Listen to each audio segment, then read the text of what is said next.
ਹੁਣ ਤੁਹਾਨੂੰ ਸਿੱਧਾ ਲੈ ਕੇ ਚੱਲਦੇ ਆ पीएम मोदी मन की बात कर रहे हैं। आज फिर एक बार मन की बात के माध्यम से आप सभी कोटि कोटि मेरे परिवारजनों से मिलने का अवसर मिला है। मन की बात में आप सबका स्वागत है। कुछ दिन पहले देश ने एक ऐसी उपलब्धि हासिल की है जो हम सभी को प्रेरणा देती है। भारत के सामर्थ्य के प्रति एक नया विश्वास जगाती है। आप लोग क्रिकेट के मैदान पर टीम इंडिया के किसी बैट्समैन की सेंचुरी सुनकर खुश होते होंगे, लेकिन भारत ने एक और मैदान में सेंचुरी लगाई है और वो बहुत विशेष है। इस महीने 5 तारीख को देश में यूनिकॉर्न की संख्या 100 के आंकड़े तक पहुंच गई है। और आपको तो पता ही है, एक यूनिकॉर्न यानी कम से कम 7,500 करोड़ रुपए का स्टार्टअप। इन यूनिकॉर्न्स का कुल वैल्यूएशन $330 बिलियन यानी 25 लाख करोड़ रुपयों से भी ज्यादा है।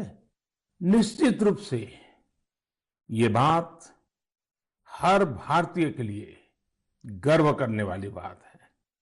आपको यह जानकर भी हैरानी होगी कि हमारे कुल यूनिकॉर्न में से 44 पिछले साल बने थे। इतना ही नहीं, इस वर्ष के 3-4 महीने में ही 14 और नए यूनिकॉर्न बन गए।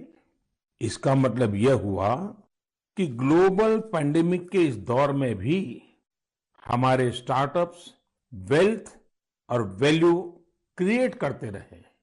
इंडियन यूनिकॉर्न्स का average annual growth rate USA, UK और अन्य कई देशों से भी ज्यादा है। एनालिस्ट का तो ये भी कहना है कि आने वाले वर्षों में इस संख्या में तेज उछाल देखने को मिलेगी। एक अच्छी बात ये भी है कि हमारे यूनिकॉर्न्स डाइवर्सिफाइंग है। ये e commerce, fintech, edtech, biotech जैसे कई क्षेत्रों में काम कर रहे हैं। एक और बात जिसे मैं ज्यादा अहम मानता हूं वो ये है कि स्टार्टअप्स की दुनिया न्यू इंडिया की स्पिरिट को रिफ्लेक्ट कर रही है। आज भारत का स्टार्टअप इकोसिस्टम सिर्फ बड़े शहरों तक ही सीमित नहीं है।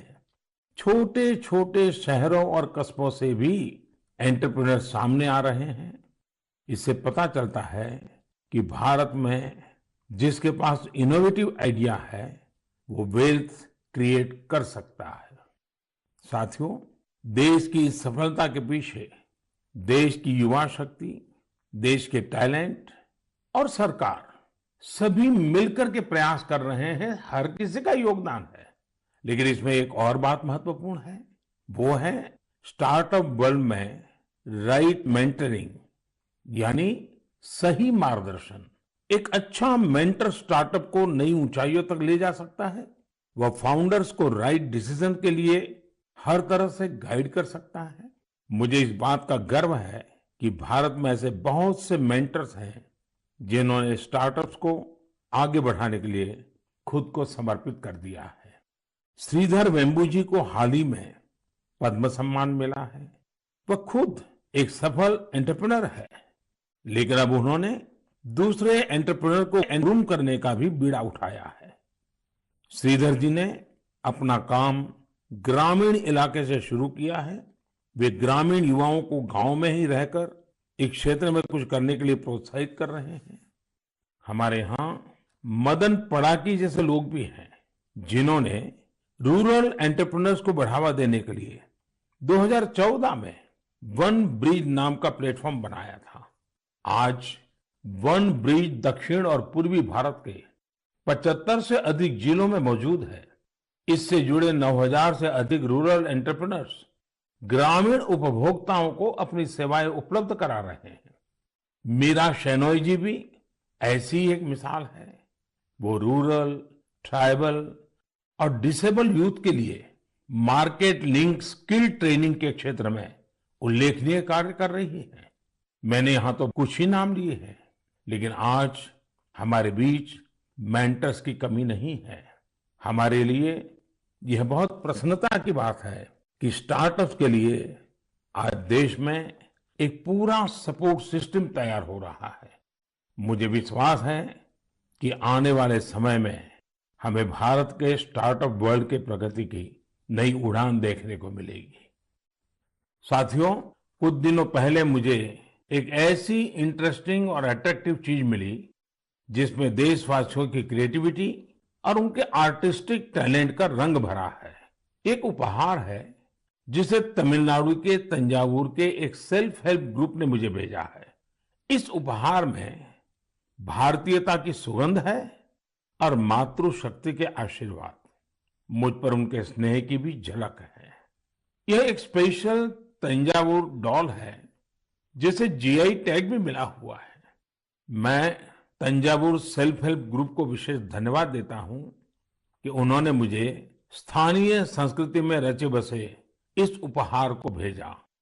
वैसे साथियों, ये तंजावुर डॉल जितनी खूबसूरत होती है उतनी ही खूबसूरती से ये महिला सशक्तिकरण की नई गाथा भी लिख रही है।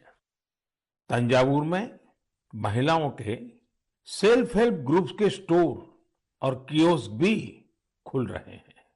इसकी वजह से कितने ही गरीब परिवारों की जिंदगी बदल गई है। ऐसे कियोस्क और स्टोर्स की सहायता से महिलाएं अब अपने प्रोडक्ट ग्राहकों को सीधे बेच पा रही हैं। इस पहल को तारगईगल कई विनयी पोरुत्कल विरप्पनई अंगाड़ी नाम दिया गया है। खास बात यह है कि इस पहल से 22 सेल्फ हेल्प ग्रुप जुड़े हुए हैं। आपको ये भी जानकर अच्छा लगेगा कि महिला सेल्फ हेल्प ग्रुप्स, महिला स्वयं सहायता समूह के ये स्टोर तंजावुर में बहुत ही प्राइम लोकेशन पर खुले हैं। इनकी देखरेख की पूरी जिम्मेदारी भी महिलाएं उठा रही हैं। ये महिला self help group Thanjavur doll और ब्रोंज लैंप जैसे जीआई प्रोडक्ट के अलावा खिलौने, मेट और आर्टिफिशियल ज्वेलरी भी बनाते हैं। ऐसे स्टोर की वजह से जीआई प्रोडक्ट्स के साथ साथ हैंडीक्राफ्ट के प्रोडक्ट की बिक्री में भी काफी तेजी देखने को मिली है। इस मुहिम की वजह से न केवल कारीगरों को बढ़ावा मिला है, बल्कि महिलाओं की आमदनी बढ़ने से उनका सशक्तिकरण भी हो रहा है। मेरा मन की बात के श्रोताओं से भी एक आग्रह है, आप अपने क्षेत्रों में ये पता लगाएं कि कौन से महिला सेल्फ हेल्प ग्रुप काम कर रहे हैं। उनके प्रोडक्ट्स के बारे में भी आप जानकारी जुटाएं और ज्यादा से ज्यादा इन उत्पादों को उपयोग में लाएं। ऐसा करके आप सेल्फ हेल्प ग्रुप की आय बढ़ाने में तो मदद करेंगे ही, आत्मनिर्भर भारत अभियान को भी गति देंगे। साथियों, हमारे देश में कई सारी भाषाओं, लिपियां और बोलियों का समृद्ध खजाना है। अलग अलग क्षेत्रों में अलग अलग पहनावा, खान पान और संस्कृति, ये हमारी पहचान है। ये डाइवर्सिटी, ये विविधता एक राष्ट्र के रूप में हमें अधिक सशक्त करती है और एकजुट रखती है। इसी से जुड़ा एक बेहद प्रेरक उदाहरण है एक बेटी कल्पना का, जिसे मैं आप सभी के साथ साझा करना चाहता हूं। उनका नाम कल्पना है, लेकिन उनका प्रयास एक भारत श्रेष्ठ भारत की सच्ची भावना से भरा हुआ है। दरअसल कल्पना ने हाल ही में कर्नाटका में अपनी 10वीं की परीक्षा पास की है। लेकिन उनकी सफलता की बेहद खास बात यह है कि कल्पना को कुछ समय पहले तक कन्नड़ा भाषा ही नहीं आती थी। उन्होंने न सिर्फ 3 महीने में कन्नड़ा भाषा सीखी, बल्कि 92 नंबर भी मिला करके दिखाए। आपको ये जानकर हैरानी हो रही होगी, लेकिन ये सच है। उनके बारे में और भी कई बातें ऐसी हैं जो आपको हैरान भी करेगी और प्रेरणा भी देगी। कल्पना मूल रूप से उत्तराखंड के जोशीमठ की रहने वाली है।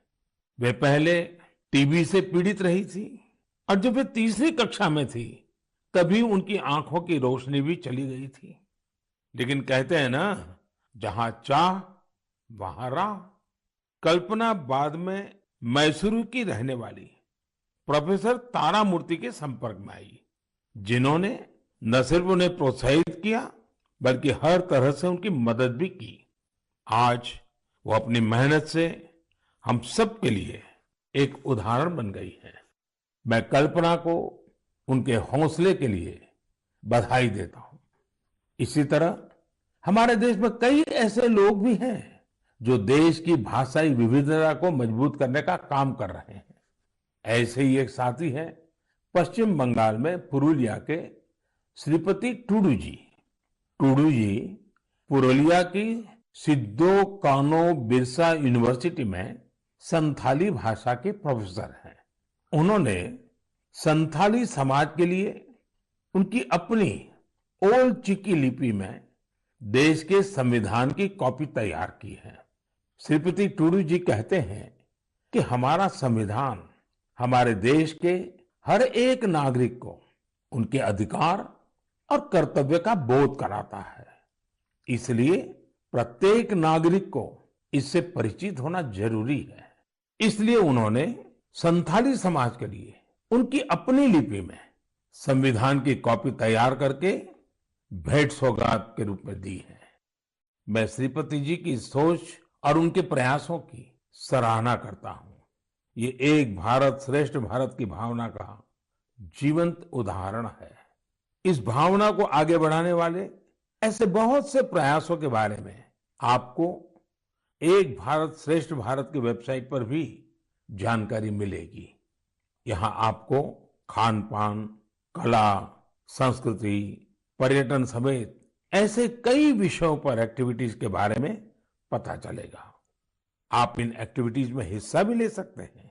इससे आपको अपने देश के बारे में जानकारी भी मिलेगी और आप देश की विविधता को महसूस भी करेंगे। मेरे प्यारे देशवासियों, इस समय हमारे देश में उत्तराखंड के 4 धाम की पवित्र यात्रा चल रही है। 4 धाम और खासकर केदारनाथ में हर दिन हजारों की संख्या में श्रद्धालु वहां पहुंच रहे हैं। लोग अपनी 4 धाम यात्रा के सुखद अनुभव शेयर कर रहे हैं। लेकिन मैंने ये भी देखा कि श्रद्धालु केदारनाथ में कुछ यात्रियों द्वारा फैलाई जा रही गंदगी की वजह से बहुत दुखी भी है। सोशल मीडिया पर भी कई लोगों ने अपनी बात रखी है। हम पवित्र यात्रा में जाएं और वहां गंदगी का ढेर हो, ये ठीक नहीं। लेकिन साथियों, इन शिकायतों के बीच कई अच्छी तस्वीरें भी देखने को मिल रही हैं। जहां श्रद्धा है वहां सृजन और सकारात्मकता भी है। कई श्रद्धालु ऐसे भी हैं जो बाबा केदार के धाम में दर्शन पूजन के साथ साथ स्वच्छता की साधना भी कर रहे हैं। कोई अपने ठहरने के स्थान के पास सफाई कर रहा है, तो कोई यात्रा मार्ग से कूड़ा कचरा साफ कर रहा है। स्वच्छ भारत अभियान की टीम के साथ मिलकर कई संस्थाएं और स्वयंसेवी संगठन भी वहां काम कर रहे हैं। साथियों, हमारे यहाँ जैसे तीर्थ यात्रा का महत्व होता है, वैसे ही तीर्थ सेवा का भी महत्व बताया गया है। और मैं तो ये भी कहूंगा, तीर्थ सेवा के बिना तीर्थ यात्रा भी अधूरी है। देवभूमि उत्तराखंड में से कितने ही लोग हैं जो स्वच्छता और सेवा की इस साधना में लगे हुए हैं। रुद्रप्रयाग के रहने वाले श्रीमान मनोज बैंजवाल जी से भी आपको बहुत प्रेरणा मिलेगी। मनोज जी ने पिछले 25 वर्षों से पर्यावरण की देखरेख का बीड़ा उठा रखा है। वो स्वच्छता की मुहिम चलाने के साथ ही पवित्र स्थलों को प्लास्टिक मुक्त करने में भी जुटे रहते हैं। वहीं गुप्त काशी में रहने वाले सुरेंद्र बगवाड़ी जी ने भी स्वच्छता को अपना जीवन मंत्र बना लिया है। वो गुप्त काशी में नियमित रूप से सफाई कार्यक्रम चलाते हैं और मुझे पता चला है कि इस अभियान का नाम भी उन्होंने मन की बात रख लिया है। ऐसे ही देवर गांव की चंपा देवी जी पिछले 3 साल से अपने गांव की महिलाओं को कूड़ा प्रबंधन यानी वेस्ट मैनेजमेंट सिखा रही है। चंपा जी ने सैकड़ों पेड़ भी लगाए हैं और उन्होंने अपने परिश्रम से एक हरा भरा वन तैयार कर दिया है। साथियों, ऐसे ही लोगों के प्रयासों से देवभूमि और तीर्थों की वो दैवीय अनुभूति बनी हुई है, जिसे अनुभव करने के लिए हम वहां जाते हैं। इस देवत्व और आध्यात्मिकता को बनाए रखने की जिम्मेदारी हमारी भी तो है। अभी हमारे देश में चार धाम यात्रा के साथ साथ आने वाले समय में अमरनाथ यात्रा, पंढरपुर यात्रा और जगन्नाथ यात्रा जैसी कई यात्राएं होगी।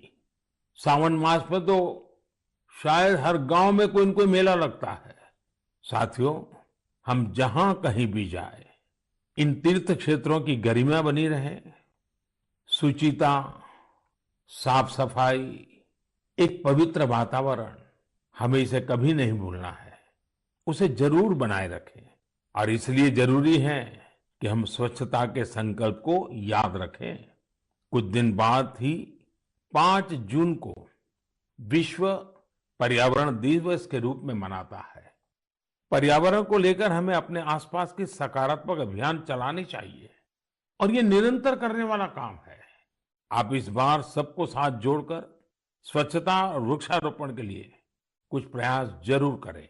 आप खुद भी पेड़ लगाइए और दूसरों को भी प्रेरित करिए। मेरे प्यारे देशवासियों, अगले महीने 21 जून को हम 8वां अंतर्राष्ट्रीय योग दिवस मनाने वाले हैं। इस बार योग दिवस की थीम है योगा फॉर ह्यूमैनिटी। मैं आप सभी से योग दिवस को बहुत ही उत्साह के साथ मनाने का आग्रह करूंगा। हाँ, कोरोना से जुड़ी जरूरी सावधानियां भी बरतें। वैसे अब तो पूरी दुनिया में कोरोना को लेकर हालत पहले से कुछ बेहतर लग रहे हैं। अधिक से अधिक वैक्सीनेशन कवरेज की वजह से अब लोग पहले से कहीं ज्यादा बाहर भी निकल रहे हैं। इसलिए पूरी दुनिया में योग दिवस को लेकर काफी तैयारियां भी देखने को मिल रही हैं। कोरोना महामारी ने हम सभी को ये एहसास भी कराया है कि हमारे जीवन में स्वास्थ्य का कितना अधिक महत्व है और योग इसमें कितना बड़ा माध्यम है। लोग ये महसूस कर रहे हैं कि योग से फिजिकल, स्पिरिचुअल और इंटेलेक्चुअल वेलबीइंग को भी कितना बढ़ावा मिलता है। विश्व के टॉप बिजनेस पर्सन से लेकर फिल्म और स्पोर्ट्स पर्सनालिटीज तक, स्टूडेंट से लेकर सामान्य मानवी तक, सभी योग को अपने जीवन का अभिन्न अंग बना रहे हैं। मुझे पूरा विश्वास है कि दुनिया भर में योग की बढ़ती लोकप्रियता को देखकर आप सभी को बहुत अच्छा लगता होगा। साथियों, इस बार देश विदेश में योग दिवस पर होने वाले कुछ बेहद इनोवेटिव उदाहरणों के बारे में मुझे जानकारी मिली है। इन्हीं में से एक है गार्डियन रिंग। एक बड़ा ही यूनिक प्रोग्राम होगा।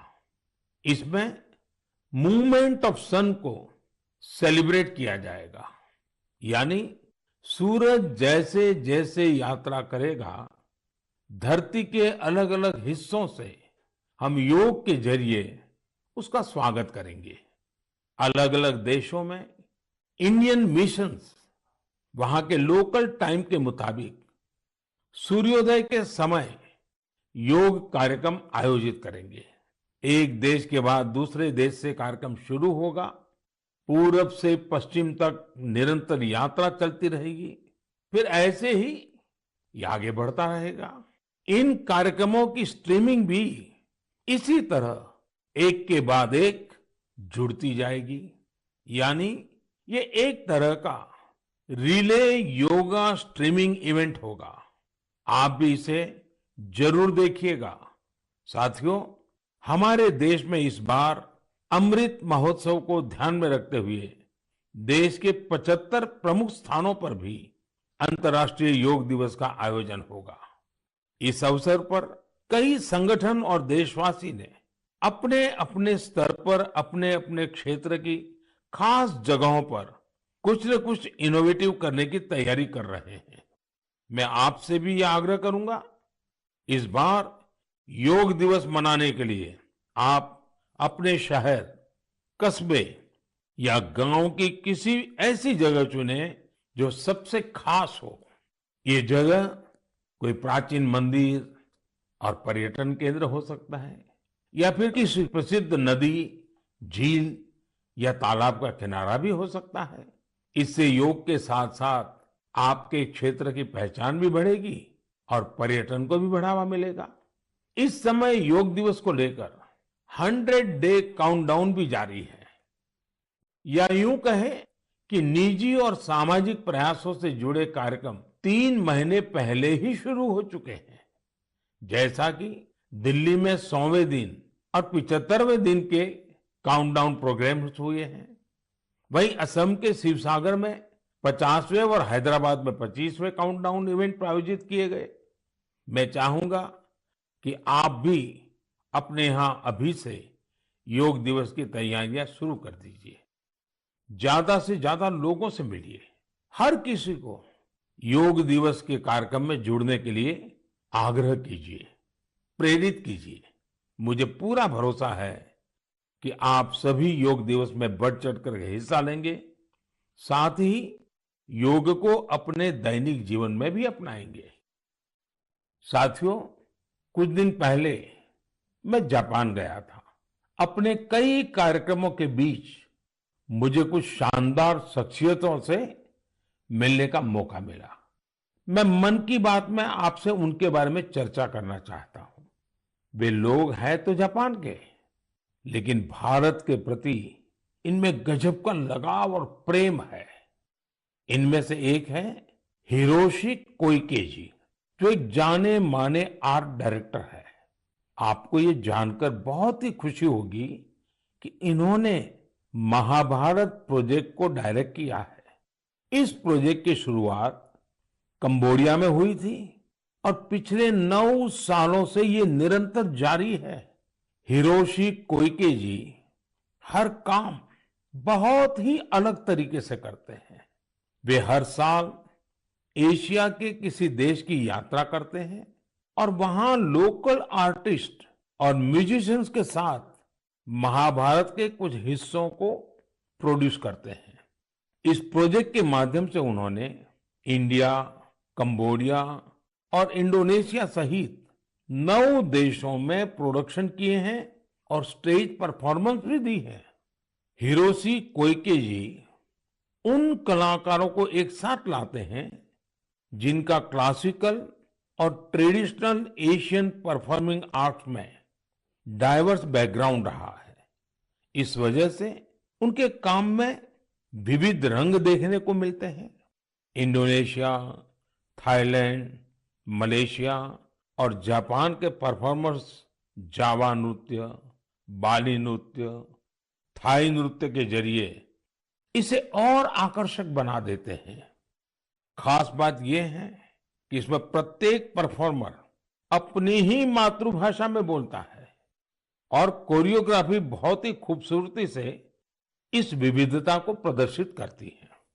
और म्यूजिक की डाइवर्सिटी इस प्रोडक्शन को और जीवंत बना देती है। उनका उद्देश्य इस बात को सामने लाना है कि हमारे समाज में डाइवर्सिटी और कोएग्जिस्टेंस का क्या महत्व है और शांति का रूप वास्तव में कैसा होना चाहिए। इनके अलावा मैं जापान में जिन अन्य 2 लोगों से मिला, वे हैं आत्सुशी मात्सुओ जी और केंजी योशी जी। ये दोनों ही टेम प्रोडक्शन कंपनी से जुड़े हैं। इस कंपनी का संबंध रामायण की उस जापानीज एनिमेशन फिल्म से है जो 1993 में रिलीज हुई थी। यह प्रोजेक्ट जापान के बहुत ही मशहूर फिल्म डायरेक्टर युगो साकोजी से जुड़ा हुआ था। करीब 40 साल पहले 1983 में उन्हें पहली बार रामायण के बारे में पता चला था। रामायण उनके हृदय को छू गई जिसके बाद उन्होंने इस पर गहराई से रिसर्च शुरू कर दी। इतना ही नहीं, उन्होंने जापानी भाषा में रामायण के 10 वर्जन्स पढ़ डाले। और वो इतने पर ही नहीं रुके, वे इसे एनिमेशन में भी उतारना चाहते थे। इसमें इंडियन एनिमेटर्स ने भी उनकी काफी मदद की। उन्हें फिल्म में दिखाए गए भारतीय रीति रिवाजों और परंपराओं के बारे में गाइड किया गया। उन्हें बताया गया कि भारत में लोग धोती कैसे पहनते हैं, साड़ी कैसे पहनते हैं, बाल कैसे बनाते हैं, बच्चे परिवार के अंदर एक दूसरे का मान सम्मान कैसे करते हैं, आशीर्वाद की परंपरा क्या होती है, प्रातः उठ करके अपने घर के जो सीनियर है उनको प्रणाम करना, उनके आशीर्वाद लेना, ये सारी बातें अब 30 सालों के बाद यह एनिमेशन फिल्म फिर से 4K में रीमास्टर की जा रही है। इस